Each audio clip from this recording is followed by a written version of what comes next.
সুপ্রিয় চুকনগর কলেজের দ্বাদশ শ্রেণীর হিসাব বিজ্ঞান বিষয়ের ছাত্রছাত্রীবৃন্দ, সবাইকে অনলাইন ক্লাসে স্বাগতম।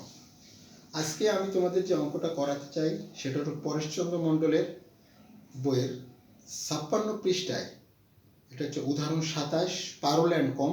এটা বরিশাল বোর্ড 2015 সালে এসেছিল এই অঙ্কটা। এর বলছে কি, পারুল অ্যান্ড কম লিমিটেড 2014 সালে 31 ডিসেম্বর তারিখে আর্থিক অবস্থার বিবরণী কতিপয় তথ্য নিম্নরূপ। এই এসে পারুল অ্যান্ড কম লিমিটেড আর্থিক অবস্থার বিবরণী 31 ডিসেম্বর 2014। শেয়ার মূলধন, সাধারণ সঞ্চিতি, সংরক্ষিত আয়, 10% ঋণপত্র, প্রদেয় হিসাব, ব্যাংক জমাতিরিক্ত। আর সম্পত্তি সাইডে আছে সুনাম, দালান কোঠা, যন্ত্রপাতি, আসবাবপত্র, সমাপনী মজুত পণ্য, প্রাপ্য হিসাব আর নগদ জমা। আরও দেওয়া আছে অন্যান্য তথ্যাবলিতে প্রারম্ভিক মজুত পণ্য 22,500, নিট বিক্রয় 2,25,000, বিক্রয়ের উপর মোট লাভের হার 20%। আমাদের করণীয় কি করতে হবে? মালিকানা সত্ত্ব নির্ণয় করো, মজুত পণ্য আবর্তন ও দেনাদার আবর্তন নির্ণয় করো, চলতি অনুপাত ও তড়িৎ অনুপাত নির্ণয় করো। এই কয়েকটা জিনিস আমাদের নির্ণয় করতে বলছে। আমি প্রথম যে বিষয়টা সেটা হচ্ছে ক নাম্বার, হচ্ছে মালিকানা সত্ত্ব। মালিকানা সত্ত্ব নির্ণয় এটা করতে গেলে সম্পত্তির দিক বিবেচনা করে করা যায়, দায়ের দিক বিবেচনা করে করা যায়। তা এই জায়গায় আমরা দায়ের দিক বিবেচনা করে করলে আরো সহজভাবে করতে পারবো, কারণ এখানে হচ্ছে শেয়ার মূলধন, সঞ্চিতি ও উদ্বৃত্ত। এর সূত্র হচ্ছে মালিকানা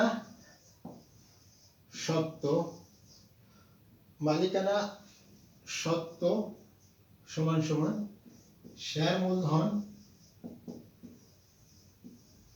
মূলধন প্লাস সঞ্চিতি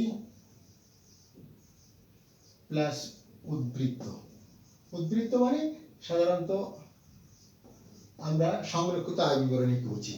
তাহলে এখানে আমাদের শেয়ার মূলধন আছে হচ্ছে 2,25,000 টাকা, প্লাস সঞ্চিতি আছে কত? সাধারণ সঞ্চিতি আছে 45,000 টাকা, আর উদ্বৃত্ত আছে হচ্ছে জায়গায় মানে সংরক্ষিত আয়ের উদ্বৃত্ত 33,750 টাকা। 33,750 টাকা। এটা যদি আমরা যোগ করি, এর ফলাফল আমরা যেটা পাবো সেটা হচ্ছে 3,03,750। 3,03,750 টাকা। 3,03,750 টাকা। এটা হচ্ছে মালিকানা সত্ত্ব বা ক নম্বর। এতে সাধারণত 2 নম্বর থাকে। এরপরে যেটা চাইছে আমাদের মজুদ আবর্তন অনুপাত, দেনাদার আবর্তন অনুপাত। তাহলে আমরা ক নম্বরটা মুছে ফেলি। সেটা হচ্ছে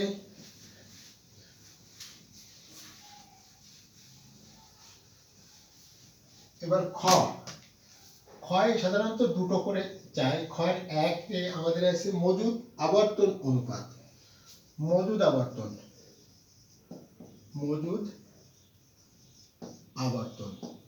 এর সূত্র কি? তোমাকে এর সূত্র হচ্ছে বিক্রিত পণ্য ব্যয় বাই গড় মজুদ। বিক্রিত পণ্য ব্যয় বাই গড় মজুদ। এখন আমাদের বিক্রিত পণ্যের ব্যয়, এখানে আমাদের বিক্রিত পণ্যের ব্যয় হচ্ছে নিট বিক্রয় কি অঙ্কে দেওয়া আছে? প্রারম্ভিক মজুত পণ্য নিট বিক্রয় আছে 2,25,000 টাকা। হ্যাঁ, 2,25,000 টাকা। এখান থেকে আমাদের মোট লাভের কথা বলছে, যে নিচে একটা কথা বলে দিছে, বিক্রয়ের উপর মোট লাভের হার 20%। হ্যাঁ, বিক্রয়ের উপর মোট লাভের হার 20%। কিন্তু বিক্রয়ের উপর 2,25,000-এর 20% আসলে কত আসে? আচ্ছা, আমরা এই বিক্রিত পণ্যের ব্যয় গড় মজুদ এই সমান সমান চিহ্ন দিয়ে দিলাম। এখন বিক্রিত পণ্যের ব্যয় বের করব। হ্যাঁ, আমাদের নিট বিক্রয় আছে কত? 2,25,000 টাকা। 2,25,000 টাকা।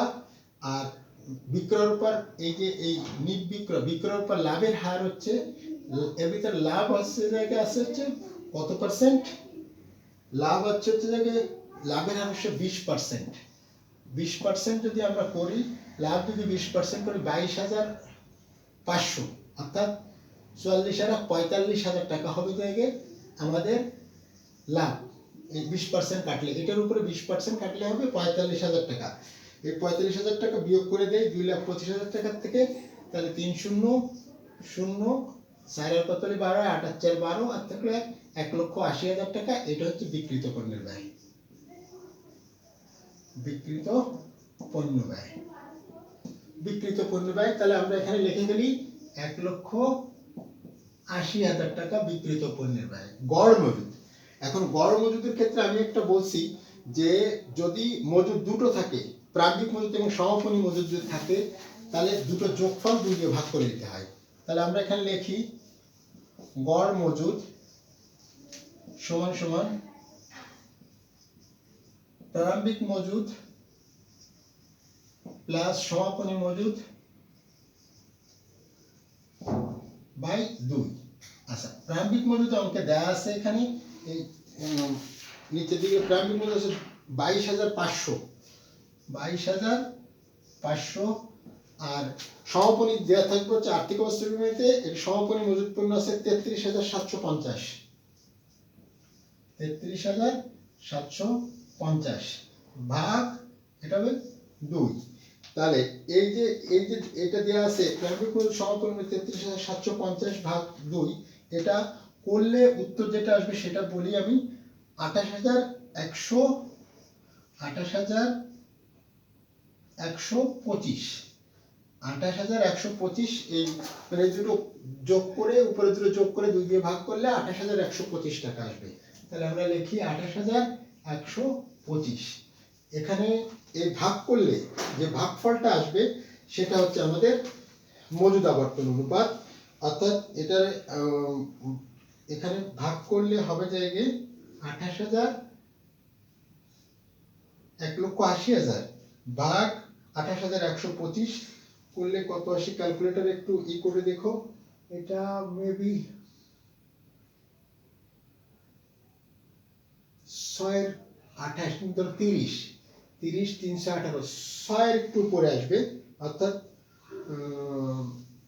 কত হতে পারে, যেটা হয় 6.4 হতে পারে। 6.4 আমরা পরে দেখি, 1,80,000, 28,125 করলে হয় 18,000 না, এর মধ্যে যায় 6 বার। 6 বার গেলে 530 শূন্য থাকলো 3, 6 দ্বিগুণে 12 আর 3 15, 5 থাকলো 1, 6 1 6 আর 1 7, তারপর হচ্ছে 6টা 48 এর 8 হাতে থাকলো 6, এটা 48 এর 8 থাকলো 4, 6 দুগুণে 12 আর 4, 12 আর 4 হচ্ছে 16, বিয়োগ করলে 0 5, 7 আর 8 আর 2 10, আর থাকলো 1 আর 1 9, 9 আর 1 10, আর থাকলো 6 আর 1 7, 7 আর 1 8, তাহলে 11,000। তাহলে এখন পয়েন্ট দিলাম, একটা শূন্য নিলাম, নিলে হচ্ছে 1,12,000। এটা যদি 28 আমরা যদি 4 বেলা দিই, 4 5 20 শূন্য, আর থাকলো 2, 4 দুগুণে 8 আর 2 10 এর শূন্য,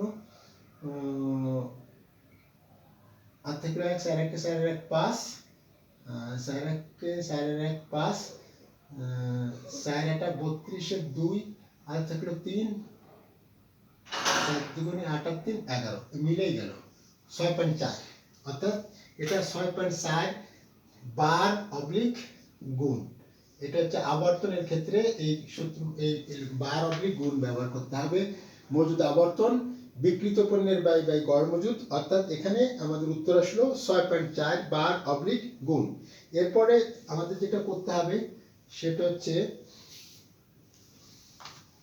এটা মজুদ আবর্তন অনুপাত গেল। এরপরে হচ্ছে দেনাদার আবর্তন। দেনাদার আবর্তনের সূত্র প্রায় সেম, এটা হচ্ছে ক্রয়ের সাথে সম্পর্কিত। ওই হচ্ছে যে পাওনাদার আবর্তন, আর বিক্রয়ের সাথে সম্পর্কিত হচ্ছে দেনাদার আবর্তন। এটা দেনাদার আবর্তনের 2 নম্বর যেটা দেওয়া আছে খ 2, এটা হচ্ছে দিলে দেনাদার আবর্তন, আবর্তন সমান সমান নিট ধারে বিক্রয় বাই গড় দেনাদার। নিট ধারে বিক্রয় বাই গড় দেনাদার। নিট ধারে বিক্রয় অঙ্কের মধ্যে আমরা নিট ধারে বিক্রয় বা নিট ধারে বিক্রয় এ সম্বন্ধে কিছু বলা আছে?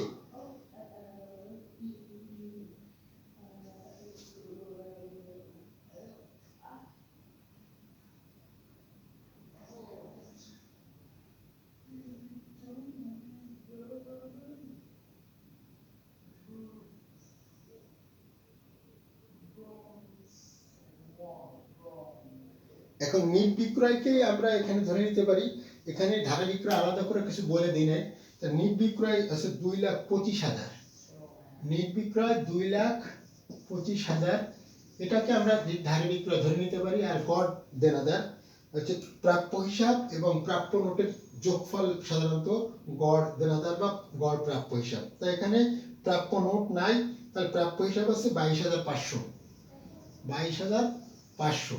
তাহলে আমরা এর উত্তর পেতে পারি 10 ভাগ করলে 2,25,000 ভাগ করলে 10 হয়। ঠিক আছে, তাহলে এটাও আবর্তন যেহেতু এটাও বার অবলিক গুণ তোমাকে লিখতে হবে। তাহলে কি বলছি, দেনাদার আবর্তন অনুপাতের সূত্র হচ্ছে নিট ধারে বিক্রয় বাই গড় দেনাদার। নিট ধারে বিক্রয় হচ্ছে বিক্রয় থেকে নগদ বিক্রয় বাদ দিয়ে দিলে যেটা থাকে সেটা হলো ধারে বিক্রয়। আর যদি অঙ্কে শুধু বিক্রয় লেখা থাকে, ধারে বিক্রয় কত দেয়া নেই, তখন ওই বিক্রয়টাকে ধারে বিক্রয় ধরে নিতে হবে। আর গড় দেনাদার বলতে হচ্ছে প্রাপ্য হিসাব এবং প্রাপ্য নোটের যোগফলকে তোমাকে গড় দেনাদার বলে বিবেচনা করতে হবে।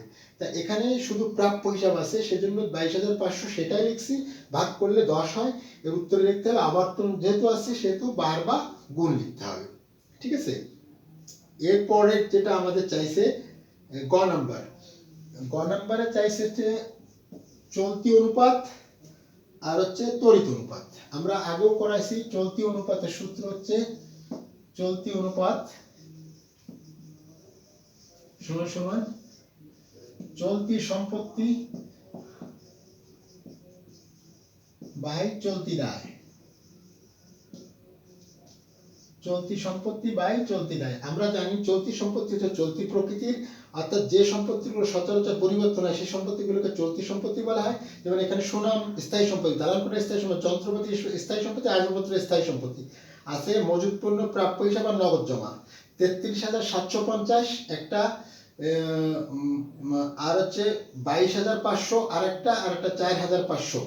এই তিনটা আছে চলতি সম্পদ। চলতি সম্পদের যোগফল আমরা যদি বিবেচনা করি 60,750, 60,750 এই তিনটা যোগফল কি কি বলছি, মজুত পণ্য প্রাপ্য হিসাব আর নগদ জমা। আর চলতি দায় এখানে কত আছে, এখানে শেয়ার মূলধন হচ্ছে স্থায়ী দায়, সাধারণ সঞ্চিত কোনো দায় না, সংরক্ষিত আয় এটাও একটা, আর হচ্ছে 10% ঋণপত্র হচ্ছে স্থায়ী দায় আছে। শুধু প্রদেয়িতা হিসাব 22,500 এবং ব্যাংক নামাতিরিক্ত 4,500, 22,4 26 27,000 টাকা আসতেছে। তাহলে চলতি দায় হচ্ছে 27,000 টাকা।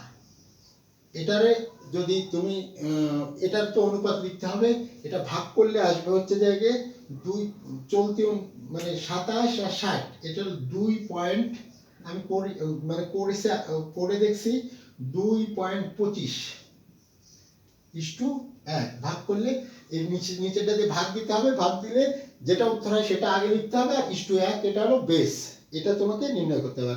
এবার আমাদের চলতি অনুপাতের পরের যে অনুপাতটা নির্ণয় করতে বলছে সেটা হচ্ছে তড়িৎ অনুপাত।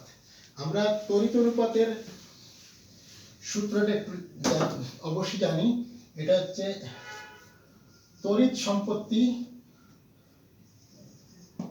সম্পদ বাই তড়িৎ দায়।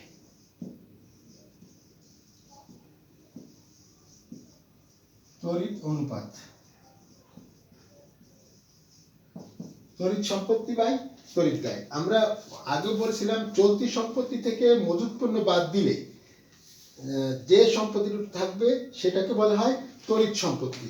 তা এখানে চলতি সম্পত্তি ছিল হচ্ছে একটু আগে অঙ্ক যেটা করছি, চলতি সম্পত্তি আমাদের যেটা ছিল ৬০,৭৫০, এর থেকে মজুত পণ্য যদি আমরা ৩৩,৭৫০ বাদ দেই তাহলে থাকে হচ্ছে আমাদের ৩৩,৭৫০ যদি বাদ দেই তাহলে কত টাকা থাকবে।